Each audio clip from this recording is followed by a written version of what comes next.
మకర సంక్రాంతి పండుగ సందర్భంగా పెద్దపల్లి ఎమ్మెల్యే దాసరి మనోహర్ రెడ్డి కుటుంబ సమేతంగా ఓదెల భ్రమరాంబ మల్లికార్జున స్వామివారిని దర్శించుకున్నారు. ఆలయ అధికారులు దేవస్థానం సాంప్రదాయం ప్రకారం మేళ తాళాలతో వారికి స్వాగతం పలికారు. ప్రత్యేక పూజలు నిర్వహించారు. ఎమ్మెల్యే మల్లన్న పట్నాలు వేసి మొక్కులు సమర్పించుకున్నారు. 3 రోజుల పాటు జరుపుకునే సంక్రాంతి పండుగ రైతుల పండుగ అని తెలిపారు. పంట చేతికందడంలో తమకు సహాయపడిన పశువులను పూజిస్తారని, పశుపక్షాదుల గౌరవానికి సూచికగా ఈ పండుగను జరుపుకోవాలని ఎమ్మెల్యే తెలిపారు. సమస్త ప్రజలకు ఓదెల మల్లన్న ఆశీస్సులు ఉండాలని ఆకాంక్షించారు. ప్రజలందరినీ ఆరోగ్యంతో ఆనందంతో ఉంచాలని, పాడి పంటలనిచ్చి ఈ నియోజకవర్గ ప్రజల్ని కాపాడాలని కోరుకుంటూ ఈరోజు పర్వదిన సందర్భంగా మా ఇలవేలిపోయినటువంటి ఓదెల మల్లికార్జున స్వామి వారిని దర్శించుకోవడం జరిగింది.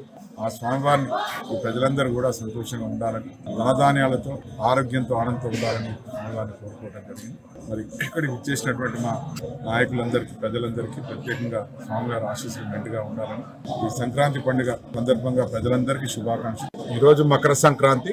ఈ మహా పండుగ సందర్భంగా ఆ సంక్రాంతి లక్ష్యం ప్రజలందరినీ ఆరోగ్యంతో ఆనందంతో ఉంచాలని, పాడి పంటలనిచ్చి ఈ నియోజకవర్గ ప్రజల్ని కాపాడాలని కోరుకుంటూ ఈరోజు పర్వదిన సందర్భంగా మా ఇలవేలిపోయినటువంటి ఓదెల